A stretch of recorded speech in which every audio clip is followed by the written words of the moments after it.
Welcome, students. Today we are going to be looking at the theory of international trade.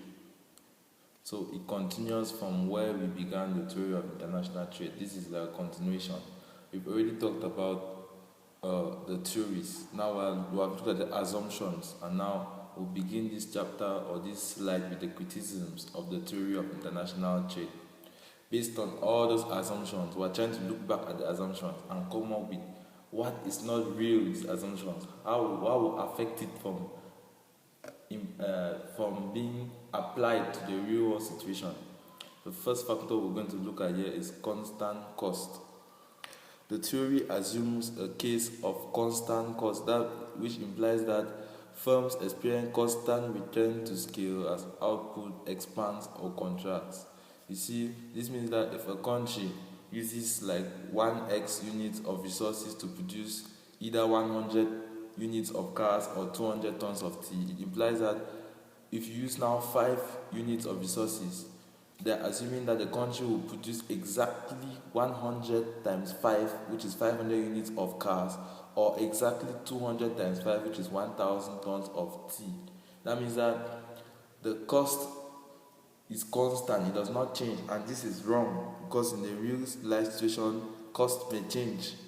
So, according to the theory, unlike in the theory where, meaning that if 1 unit is used to produce this particular amount of goods, it means like 5 amount of units will produce this particular amount. That's one, it will produce the amount which one will produce times that 5 units. That is wrong. In real life situations, it's not that strict. Cost does not remain constant. Next factor we'll look at is perfect mobility of factors of production. Perfect mobility of factors of production. Here we mean that factors of production are easily mobile. That's the movement of resources from one line of production to another can only be possible if factors of production are perfectly mobile. But you see, in this theory, it is possible to move factors or resources from one line of production to another very easily. That's in the case of specialization, moving from industries which have a lower comparative or absolute advantage, moving resources from them and specializing in the ones with the absolute or comparative advantage. That is movement of these resources so easily as is based on the assumption of perfect mobility of resources or factors of production. And in the real world situation, this is wrong because, especially in the short run, this is not very realistic. You see, this limits potential gains of international specialization. But we can see in the long run, maybe this assumption may be somehow loose, maybe somehow adjustable to the long run than the short run. Next factor we're going to look at is full employment of resources.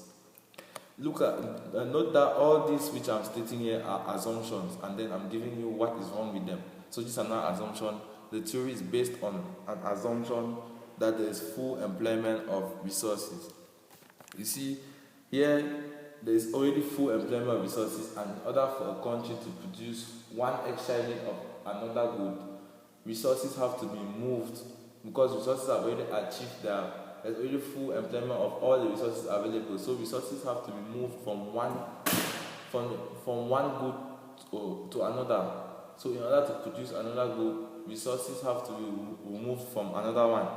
But in real life situations, there are a lot of cases where there is not full employment of resources. In cases where production is done or you see production is done inside the production possibility curve. So you see, like cases where production is done inside the production possibility curve, the domestic opportunity cost of increasing the output of a given good will therefore be zero. That is, when a country has idle resources, because it's not at full employment yet, it can produce more of one good without reducing the output of the other good. So therefore, the cost of increasing the output of one good in terms of the output of another good forgone will be zero. So hence, it will be cheaper instead for the country to produce goods at home instead of importing from other countries, since countries do not always operate at full employment. So you see, since countries don't always employ at full employment, trade is limited. It's not, international trade is not always the case or the best option. Next, we'll look at absence of trade restrictions. This theory is based on the absence of restrictions on trade. So with this theory, specialization, after specialization, international trade begins. There is no assumption or no factor left to the to trade restrictions, which are a very constant or which are a very real thing. They happen in real life. From country to country, there's always restriction between countries in concerning trade. So you see, our models of trade assume that countries are able to trade freely with one another, but you see, this is not completely true in the real world. Countries sometimes protect home industries with import restrictions, and you know, as we'll see further in this topic, international trade, and I have seen before, we have seen restrictions which include tariffs, quotas, embargoes, exchange controls. And you see, these restrictions hinder trade and so reduce potential gains of international specialization. Next factor we'll look at is zero trading cost. The zero trading cost assumption. With this assumption, it is assumed that goods could be traded between countries at zero cost. This is not true. Because in the real world, since firms engage in international trade incur trading costs, you see, for example, since firms incur trading costs in the real world, international trade, there's an additional cost on top of international trade, which is not only, in this we assume that a country uses its resources to produce an amount of good. The pricing is within a certain boundary based on the foregone alternative. But we don't take into consideration increase or addition in prices due to cost of trading. So these are all things which happen in the real world but are not assumed in the theory. The next factor we'll look at, rigid comparative advantage. Based on this theory, they just assume comparative advantage not to change. That's if a country has a comparative advantage in producing a particular good over another one, it doesn't change over time, or it doesn't change. You see, with this assumption, but this assumption is wrong, because assuming that comparative advantage does not change is not realistic. You see, comparative advantage in the real world may change due to newer methods of production, newer types of raw materials, changes in market conditions. So you see, comparative advantage may change over time, and a particular good which had a comparative advantage relative to another in a country may now change, and the one with the lower advantage may be the one with the higher comparative advantage. But based on our theory, we'll keep specializing on the first one which had comparative advantage, and this is very wrong because it will lead to negative output in specialization. Okay, we've seen all these factors of the criticisms of the theory of international trade. So this is what limits the theory, makes it not really practical. So we're trying to look at the advantages now of international trade. What makes us still try to impose this theory? What makes us still try to go into international trade? Because of these following advantages. Begin first of all with the economies of specialization. As we saw in the slide before this, as we saw in the lesson before this, where international trade is carried out, more of both goods, because we assume the production of two goods, but more of both of those goods are produced by the end of international trade. So this is called economies of specialization. That's when specialization occurs, the benefits of the specialization. You see, when international trade is carried out, when people specialize and carry out international trade, the benefits or the additional output produced because of specialization, this is called economies of specialization. And you see, in the case of international trade, there is usually more produced. So this increases That's with the amount of resources available, is used more efficiently to produce more goods. Next factor we look at is strength. It strengthens political and social ties. So international trade encourages friendly relations and international cooperation and better understanding among nations. You see, we can look at an example like some trade blocks which have made some countries close, like ECOWAS and CEMAC. CEMAC includes even Cameroon. We can also look at the European Union, the EU, which a lot of European countries, nearly all the ones you know, are involved in the EU or European Union. So you see, international trade between nations, it strengthens political ties. So you see friendliness now between these nations, like Nigeria and Cameroon, like Cameroon, Chad, Central African Republic, and all the like. Next point we're going to look at is increases the variety and standard of living. International trade increases the variety and standard of living. First of all, we'll look at it in the point of countries which are not able to produce a particular good or service can now benefit from that good or service due to international trade. They are produced in other countries, but they can benefit from it because they involve themselves in international trade. Also, with international trade, countries which produce some particular goods or services the best are left to produce those goods, or at the lowest cost are left to produce those goods. So you see, the best of those goods are produced and now are shared among the whole world in the process of international trade. So goods are not produced with poorer qualities and all the like. The best are produced and shared around in the process of international trade. This increases standard of living. More variety is being consumed because consumers not only consume what is produced in the country, but in all other countries which are involved in international trade with their country. Okay, we'll look at the next factor. Leads to transfer of technology. So international trade leads to the increased transfer of technology, which is the basis for a faster rate of economic growth. You see, for example, Cameroonians can make use of internet services now. This is due to international trade because internet services and all these connections is because of the technology transferred from abroad, which we are able to install all these services here in Cameroon because they weren't created here in Cameroon. We'll look next at it covers domestic shortages.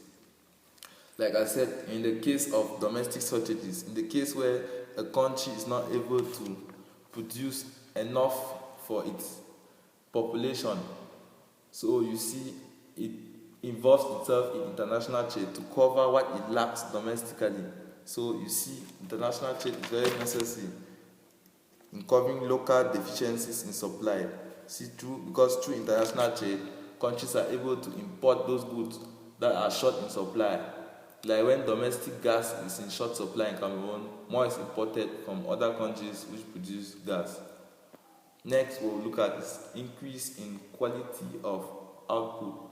So better quality output because of international trade,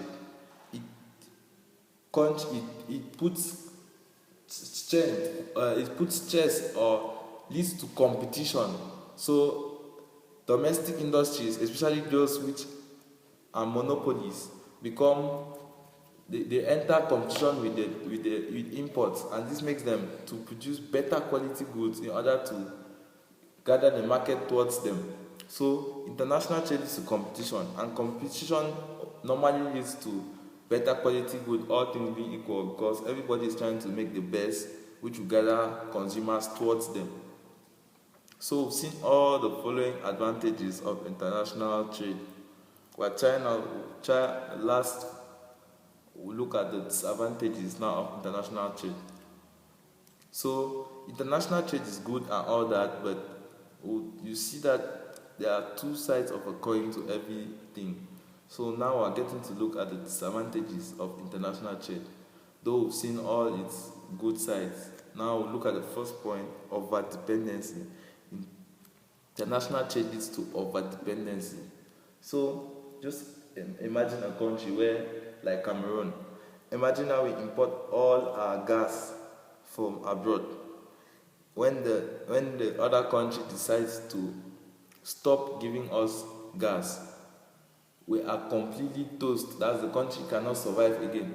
So international trade leads to it makes countries lazy. It makes countries not involved in, not be self-sufficient, not be able to survive on their own.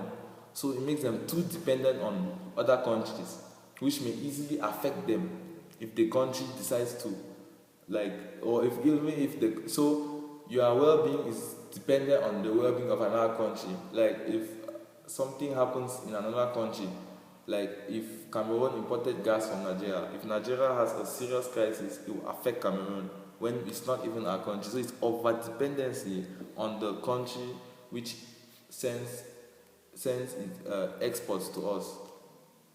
Next factor may lead to dumping. Dumping is the sale of goods in a foreign market at a price lower than that in the domestic market. So it's a sale of goods in a foreign market at a price lower than the average cost of production in that foreign market. So you see, dumping is negative to the economy or to the domestic economy.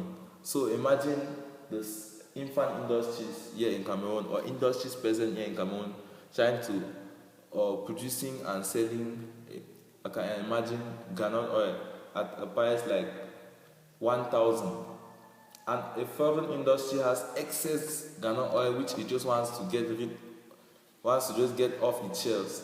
It comes, imagine that country sells gallon oil at its own country for the same 1,000, but just comes down to Cameroon and sells all the gallon oil bottles per liter, just sells all of them here at 300 francs. You see, you crumble, that's called dumping, and you crumble the domestic industries here, or the domestic gallon oil industry in Cameroon. So you understand what I'm trying to mean. Dumping is bad for the society because it crumbles all the domestic industries. The next factor, it hinders the growth of infant industries. As I said, many of these factors, like dumping and competition from imports, all these hinder the growth of domestic industries. So, because international trade, you see, has caused many problems in developed countries. Because developed countries normally see that the infant industries are usually less competitive with respect to the developed countries which export into these developing countries. Many African countries now import dangerous weapons. No, you see, it does not help the infant industry, excuse me. So we'll look at the next factor, unemployment. Unemployment may come about from international trade. As I said, from these factors, because of dumping, it will lead to hindering of the growth of infant industries. Many industries in the domestic, or many local industries will go out of the market, or many local firms will go out of the market. With this, it will lead to laying off of many workers. So unemployment is a large cause or effect of international trade, and this is negative to the society. Next factor we'll look at is overexploitation of natural resources. So international trade has led to the overexploitation of many countries' natural resources, such as gas, oil, wood, that's in trees, forest. This is particularly true of the developing world, which is because of its low level of technology, is overexploited by the developed countries. That is, the economies of developing world are easily damaged by the developed world because of the economic advantage they have over the developing world. Next factor we'll look at is brain drain. So because of international trade, most experts in the developing world have an increased eagerness to move to the Western world. This hinders the development of the developing world because all of the smart or the intelligent people who could help the country grow are instead helping the developed world. So it instead increases the gap between both wars. So, like example, a good number of Cameroonian experts are working in the US and Europe and other Asian countries. Next factor, AIDS crisis. Crises which originate in a country, local or domestic civil crisis, may be funded or further encouraged because of domestic trade. Just imagine crises which are aided by the sale of weapons, importation of weapons to domestic industry. This just further makes the crisis very harsh. So you see, international trade has caused many problems in developing countries because of this importation of dangerous goods. Like many African countries now import dangerous weapons like landmines from the Western War to fight their own brothers and sisters. The international trade has led to misery in many parts of Africa, including Angola, Liberia, Algeria, Sudan, Zaire, Rwanda, Libya, and Tunisia, even Cameroon. We look at increases the gap between the developed and developing world. This is another factor. International trade causes the gap between the developed and developing world wider. As I said before, you see the disparity of income and wealth. International trade has increased the gap between the developing world and the developed world. This is because the developing world sells mostly raw materials, which are very prone to shaky or falls in prices, while the developed world uses raw materials now to produce manufactured goods which are well demanded and are not easy to be produced by many countries in the world. So their prices are stable, but the developing world's prices are shaky and are subject to drops because they produce primary goods. Now we've seen all that. If you want further studies, you can go through the following references: The Beginner's Companion by Nwanji Victor and Chimilami Musa, Economics Made Easy by Whitehead, Elementary Economics by Harvey, Intermediary Economics by Harvey again. And online, you can go to www.google.com or wikipedia.org. So, as I always say, thumbs up to hard work.